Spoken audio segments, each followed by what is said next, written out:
Bien, bonjour à tous. Alors, je voulais introduire mon propos tout d'abord en remerciant le docteur Guérin de m'avoir convié à cette journée. Nous avions eu l'occasion de nous rencontrer au pôle judiciaire de la gendarmerie nationale à Pontoise. Et elle m'avait demandé de présenter mon service, qui est un peu particulier, notamment en gendarmerie.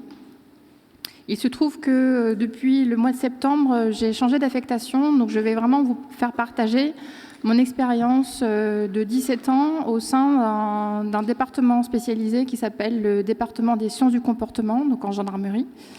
L'idée, c'est de pouvoir débattre et mettre en avant les idées reçues qui sont encore prégnantes en matière de délinquance sexuelle, donc prégnantes à tous les niveaux. Et donc inévitablement aussi dans l'esprit des enquêteurs. Donc en tant qu'officier de gendarmerie, j'ai fait un petit sommaire relativement carré. C'est par où? C'est par là. Oui. Du coup, j'ai pas. Donc je vais vous présenter l'analyse comportementale telle qu'elle est pratiquée au sein de la gendarmerie nationale. Je vous préciserai le domaine d'action que cela comprend. Et je définirai en fait ce qu'est cette notion d'analyse comportementale, car le terme est un petit peu galvaudé et encore méconnu. J'insisterai sur le fait que c'est une méthode qui s'appuie sur des bases scientifiques, qui n'en est pas une science en tant que telle, mais qui s'appuie sur des bases néanmoins scientifiques. Et je vais essayer de vous exposer l'intérêt de cette méthode d'analyse pour ce qui concerne les crimes sexuels, donc en l'occurrence pour les agressions sexuelles, les viols et les meurtres sexuels. L'idée étant de pouvoir partager face à un auditoire aussi riche que vous composez, de partager mon expérience et de pouvoir envisager les préconisations que ce type d'expérience peut susciter. Et j'aurai quelques mots de conclusion. Tout d'abord, on s'intéresse à comprendre comment la psychologie a été intégrée dans le milieu de l'enquête judiciaire. Alors, on parle aujourd'hui de sciences du comportement. Sciences du comportement, parce que j'y reviendrai, donc il y a des notions scientifiques, et que c'est le terme qui a été retenu pour l'ensemble des services homologues à l'étranger, que ce soit en Europe ou outre-Atlantique. Donc on sait que les idées reçues sont encore très prégnantes en matière de délinquance sexuelle. Elles le sont donc tant pour les victimes elles-mêmes que pour les auteurs, mais également pour l'opinion publique, ainsi que pour les institutions. Et la gendarmerie en tant qu'institution n'y déroge pas. Et notre expérience, notre intérêt, c'est de pouvoir être sollicité par des enquêteurs de terrain qui ont un dossier un peu complexe face à eux, et ils nous sollicitent pour avoir une aide, pour avoir un éclairage différent sur le dossier auquel ils sont confrontés. Donc finalement, on se rend compte que la plupart des difficultés qui méritent d'être relevées au cas par cas dans les dossiers qui sont traités sont intimement liées aux idées reçues, aux mythes, aux représentations collectives encore très stéréotypées, aussi à la médiatisation et à la surmédiatisation de certains crimes sexuels. Tout le monde a en tête certains faits divers qui, à chaque fois, défraient la chronique et incitent, en tout cas pour le pouvoir politique, à prendre parfois des décisions législatives ou autres. Et donc, il s'agit de savoir de quelle manière l'enquêteur, finalement, appréhende son dossier. Lorsqu'il est confronté à un dossier de viol, à un dossier de meurtre sexuel, comment s'y prend-il ? J'y reviendrai bien évidemment, mais la formation est un secteur dans lequel des efforts sont encore à fournir, on peut le dire comme ça, ce qui fait qu'ils sont parfois un peu démunis face à certaines situations complexes. C'est dans ce contexte que la psychologie s'est naturellement vue intégrer petit à petit l'enquête judiciaire. Avant de... Je y reviendrai plus tard. Donc, d'un point de vue très pratique, le service dans lequel j'ai exercé durant 17 ans au pôle judiciaire de la gendarmerie s'appelle le département des sciences du comportement. Il a été créé à l'aube des années 2000. Donc, il a formellement existé dès 2002. Et il est composé d'officiers de police judiciaire. Donc, c'est une unité relativement petite. Donc, il y a 6 personnels. Enfin 5 en ce moment parce qu'ils n'ont pas encore remplacé mon poste. Et on intervient en tant qu'officier de police judiciaire qui nous permet de pouvoir acter en procédure les éléments qu'on peut apporter aux enquêteurs qui nous sollicitent. Donc je le précise, on n'intervient pas en tant qu'expert. Vraiment notre mission ne relève pas du tout du milieu expertal. Néanmoins vous verrez qu'il y a des notions bien sûr et une base tout à fait similaire. Donc, le département est composé d'une équipe qui est pluridisciplinaire. 4 personnels sont analystes comportementaux, donc issus du milieu universitaire avec des diplômes équivalents à Bac+5 et plus ou moins spécialisés, notamment en psychocriminologie ou en sexologie. Et nous sommes associés avec des enquêteurs de terrain qui ont été recrutés spécifiquement pour intégrer le département et pour faire valoir leur expérience de terrain en tant que directeur d'enquête ayant pu traiter de dossiers particulièrement complexes.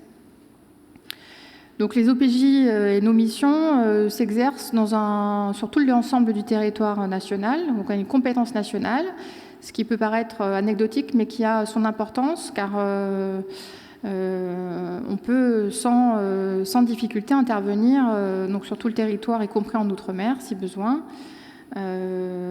pour pouvoir apporter notre soutien aux enquêteurs qui le sollicitent. Le département exerce une permanence opérationnelle, ce qui veut dire qu'on est joignable 7 jours sur 7, 24 heures sur 24, qui permet aussi une certaine réactivité qui est parfois cruciale, notamment en ce qui concerne les meurtres sexuels. Alors, les meurtres en général, mais y compris les meurtres sexuels. Vous comprendrez que l'aspect opérationnel est également assez important dès lors qu'on se déplace systématiquement sur la scène de crime, que le crime vienne tout juste d'être commis, en tout cas vienne d'être découvert, ou que le crime soit relativement ancien.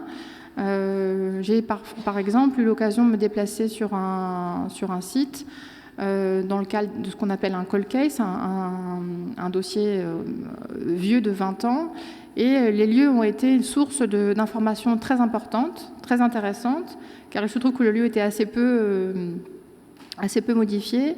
Il nous permet vraiment de comprendre à la fois comment l'auteur a pu se positionner sur place, quelle est l'analyse qu'il a pu en faire sur le moment, pour comprendre si effectivement c'est un lieu qui a été repéré et choisi par l'auteur ou si c'est l'opportunité qui a remporté. Donc c'est pour nous une étape dans notre méthode qui est extrêmement importante. Donc on a une vocation opérationnelle, nous intervenons, vous l'aurez compris, à la demande donc des enquêteurs, en l'occurrence du directeur d'enquête, celui qui mène les investigations dans un dossier, mais également avec l'aval du magistrat qui nous saisit. Donc c'est le magistrat qui nous missionne pour réaliser une analyse comportementale. Alors cela va sans dire, mais pour éviter toute confusion, nous intervenons avant toute identification d'une personne qui serait suspectée pour la commission du crime, donc avant toute arrestation d'un suspect. Donc l'idée, c'est vraiment de pouvoir apporter nos connaissances à l'équipe d'enquêteurs afin qu'ils puissent, au travers des éléments qu'on leur apporte, aller chercher un suspect potentiel dans leur dossier ou au travers de nouvelles investigations à mener. Donc, comme je vous le disais, en tant qu'officier de police judiciaire, nous rédigeons nos conclusions sous forme de procès-verbal. Ce procès-verbal est donc intégré dans la procédure, ce qui veut dire qu'il est partie prenante du dossier. Et le cas échéant, nous sommes à même de pouvoir défendre nos conclusions au moment du procès en cour d'assises, qui permet également d'apporter des explications, des éléments de compréhension au président de cour d'assises ainsi qu'au jury.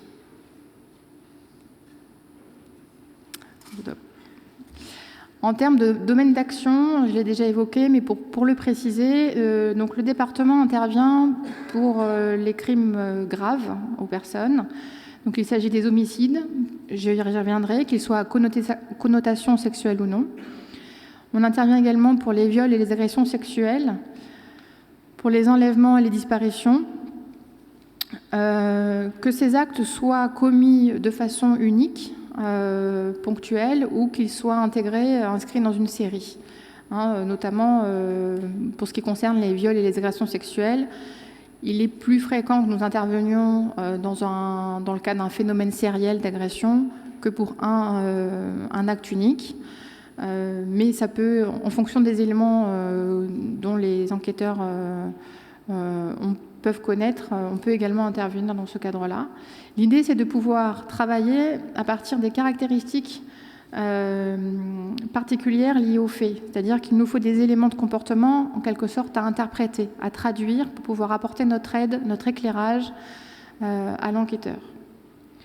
Donc on parle d'absence de mobile apparent, parce qu'il faut comprendre que la plupart des homicides, la plupart des crimes qui sont commis ont un certain taux de résolution relativement important, et que ce service a destination à intervenir pour les crimes les plus graves et surtout les plus complexes, ceux pour lesquels il ne semble pas de pistes évidentes. En tout cas, peut-être les pistes évidentes ont-elles été travaillées, mais elles ne donnent pas d'éléments probants.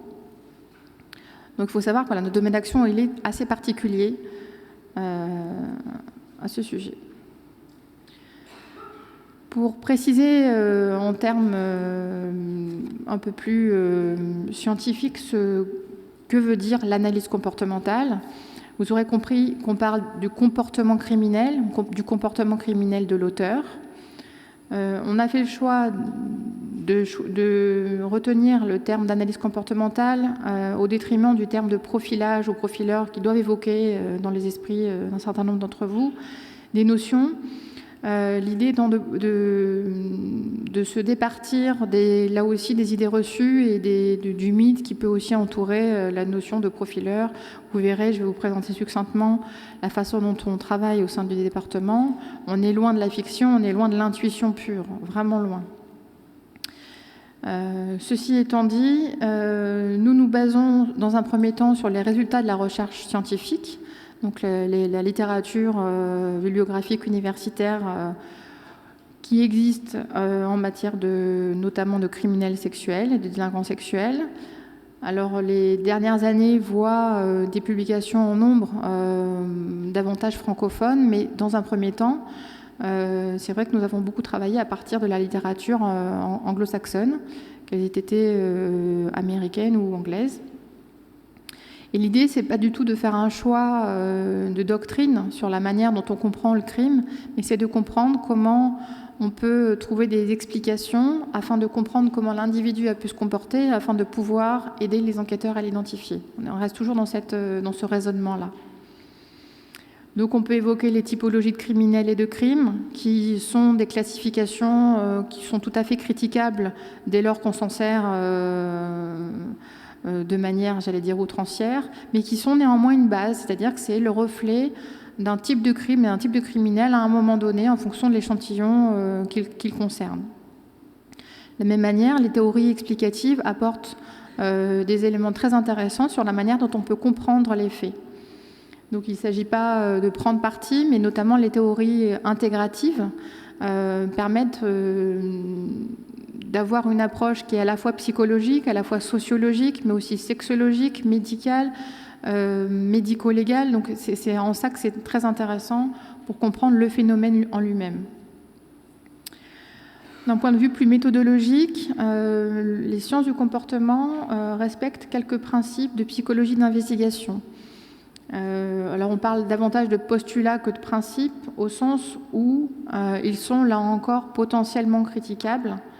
J'aime bien la critique, c'est pour ça que j'insiste. Je viens pas du tout vous présenter quelque chose une parole d'évangile. C'est pour vous expliquer comment la méthode a été mise en place et quels sont les principes qu'elle respecte.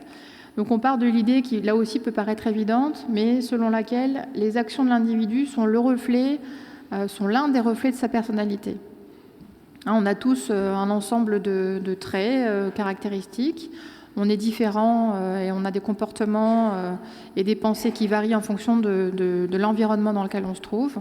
Et c'est ce qu'on recherche, en fait. On recherche à savoir qu'est-ce que l'individu qui a commis le crime a laissé sur une scène de crime. C'est une partie de lui. Ce n'est pas l'ensemble de sa personne, mais c'est une partie de lui qui peut nous permettre de, en tout cas, remonter à au moins son comportement et à la compréhension de son fonctionnement de pensée. Là encore, pour pouvoir aider à éclairer le dossier. En France, on a en fait décliné un peu ce concept en considérant que la scène de crime était le continuum de la personnalité. C'est un professeur Bénézet, qui est un psychiatre, médecin légiste, qui s'est beaucoup questionné, un des premiers qui s'est questionné sur ce sujet. Et de tous ces éléments-là, on a bâti des protocoles qui ont été évalués et expérimentés à l'aide des protocoles qui ont été aussi mis en place à l'étranger, donc dans les services homologues, notamment en Allemagne, en Angleterre, aux États-Unis, au Canada. Parce qu'on voit que finalement, on a la même méthode de raisonnement. Alors, il y a évidemment des différences culturelles, des différences judiciaires, institutionnelles. Mais l'idée, c'est de respecter un certain raisonnement intellectuel, méthodologique, afin surtout de se poser toutes les questions qui méritent d'être posées dans la prise en compte d'un crime, de l'étude d'un crime, qui plus est sexuel, et de ne rien oublier, de se poser les bonnes questions, même si certaines questions restent parfois sans réponse. Il est important de savoir en fait quelles sont les incertitudes et les manques, et de pouvoir se baser sur ce qui a pu être établi dans un dossier. Voilà pour le fondement scientifique. Ne suis-je pas allée trop vite? Juste, je vérifie.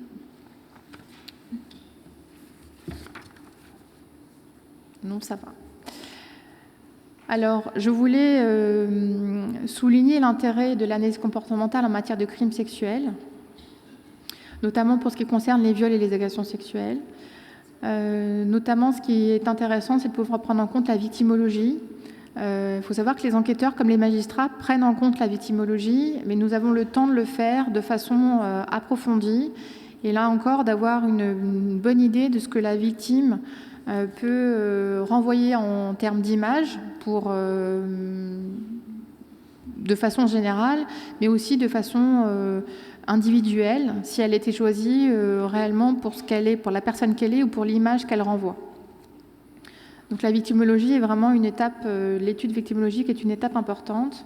De la même manière, la motivation du passage à l'acte, ça semble une évidence, mais la motivation du passage à l'acte est le cœur finalement de notre analyse. Et nous prenons le temps d'envisager quelle motivation a pu animer l'auteur au moment de son passage à l'acte. Car là encore, si les enquêteurs et le magistrat se posent cette question, ils sont davantage intéressés par comment les choses se sont passées, par qui a pu commettre le crime. Et en tant qu'unité qui vient soutenir une équipe d'enquêteurs, nous prenons le temps de nous poser la question du pourquoi.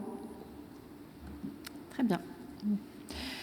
Je vais aller un peu plus vite, mais ce que je voulais souligner, c'était le cas du phénomène sériel en matière d'agression sexuelle.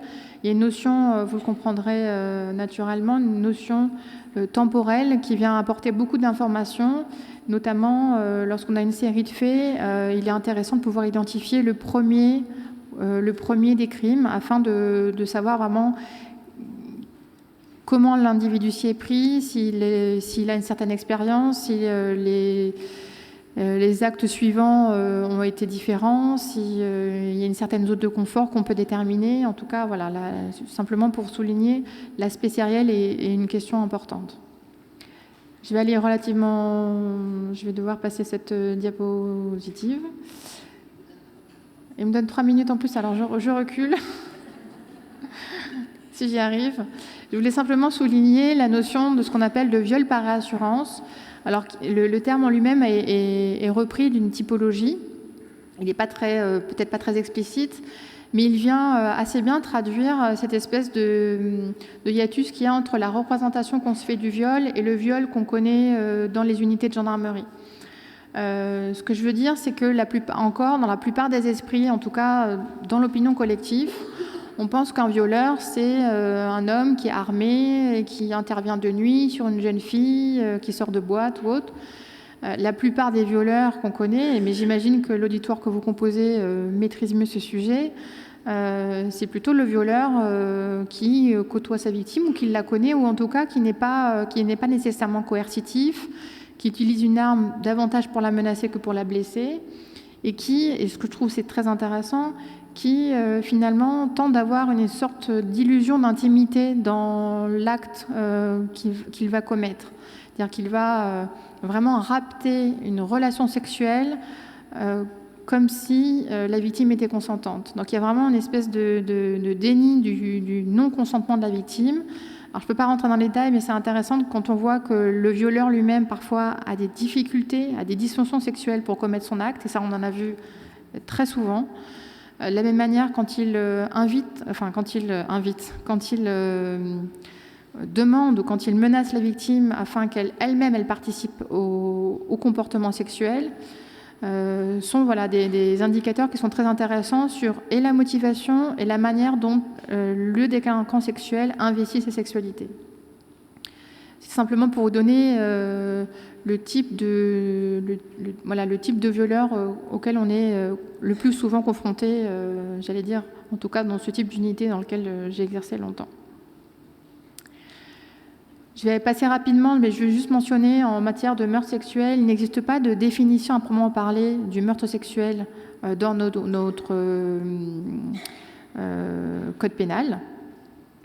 On parle d'atteinte grave à l'intégrité de la vie, on parle de meurtre, mais la motivation n'est pas intimement retenue.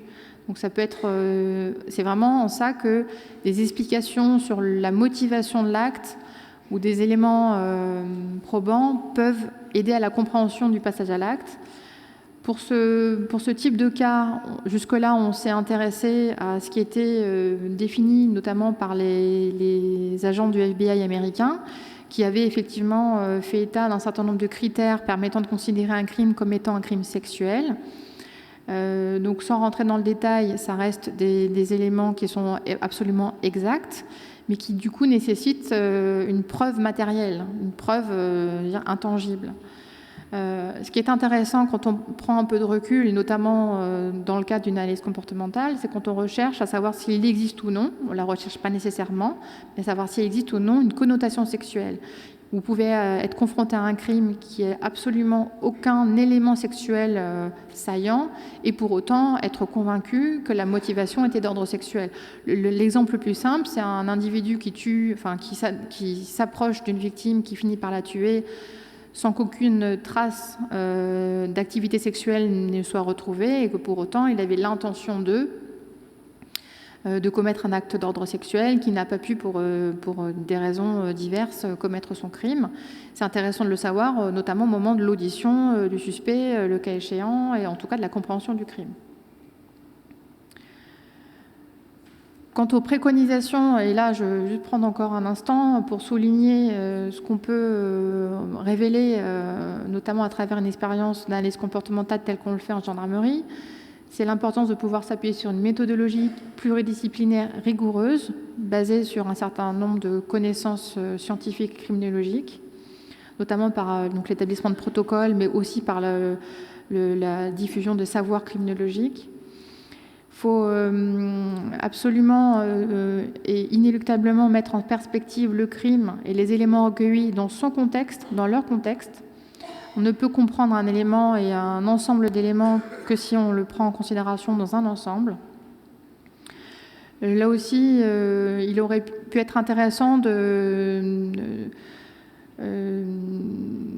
d'évoquer ce qu'on appelle la tenue du dossier, c'est-à-dire, comme je l'évoquais à l'instant, le fait qu'un dossier est plus consistant lorsqu'il contient des éléments de preuve que lorsqu'il n'en contient pas. C'est aussi un effet pervers, hein. Les preuves ne sont pas non plus, même encore aujourd'hui, inébranlables. Et donc il faut être en capacité, pour tous les acteurs qui interviennent dans l'enquête judiciaire, d'assumer les incertitudes qu'un dossier peut soulever. Comme je le disais en préambule, on se pose un ensemble de questions. Certaines questions sont souvent carencées dans leur ensemble. Et il faut être humble dans la façon dont on peut approcher un cas. Et un point clé qui me permettra de faire la liaison avec la conclusion, c'est le moment particulier de l'audition, qui est une étape délicate, ne serait-ce parce qu'il suppose de connaître le dossier, de savoir appréhender l'individu, mais aussi l'attitude de l'enquêteur est un élément déterminant dans la réussite de l'exercice. Exercice particulièrement délicat, on le sait. Donc à titre de conclusion, je voulais vous indiquer que l'analyse comportementale est un outil d'aide à l'enquête. Elle ne résout à aucun moment d'enquête ni de dossier. Elle vient apporter une plus-value. Le cas échéant, elle permet d'apporter des éléments de compréhension à un cas, en l'occurrence de crime sexuel ou non. Bien évidemment, pour optimiser la démarche suscitée par l'enquêteur et pour la compréhension du dossier, il serait intéressant de pouvoir faire davantage d'efforts en matière de formation des acteurs judiciaires. Donc, je pense évidemment aux enquêteurs que nous côtoyons au quotidien, mais aussi aux magistrats et en fait à tous les acteurs judiciaires qui interviennent à un moment donné, notamment en matière de délinquance sexuelle. On voit qu'il y a encore beaucoup d'idées reçues très prégnantes dans les esprits. Alors, quid de la spécialisation des enquêteurs? En gendarmerie, pour l'instant, il y a des démarches qui sont faites en ce sens, et je pense que certaines interventions en témoignent, mais ça reste à la marge. Enfin, il faut œuvrer pour remettre en cause toute forme de banalisation des faits. C'est malheureusement ce qui se passe. Quand je vous disais, on intervient sur un viol. Lorsque vous avez simplement un viol, on vous demande de faire une analyse. Un viol sur la voie publique ressemble malheureusement à tant d'autres viols sur la voie publique. On n'a pas nécessairement beaucoup d'éléments à apporter. Et il faut pour autant rester alerte et vigilant sur l'ensemble de ces dossiers-là. Enfin, voilà, moi, je veux défendre la pratique d'une criminologie appliquée, c'est-à-dire de pouvoir mettre les savoirs criminologiques au profit des acteurs de terrain que sont les enquêteurs et les magistrats et tous ceux qui interviennent à un moment donné dans ce type de dossier. J'en ai fini, je vous remercie de votre attention.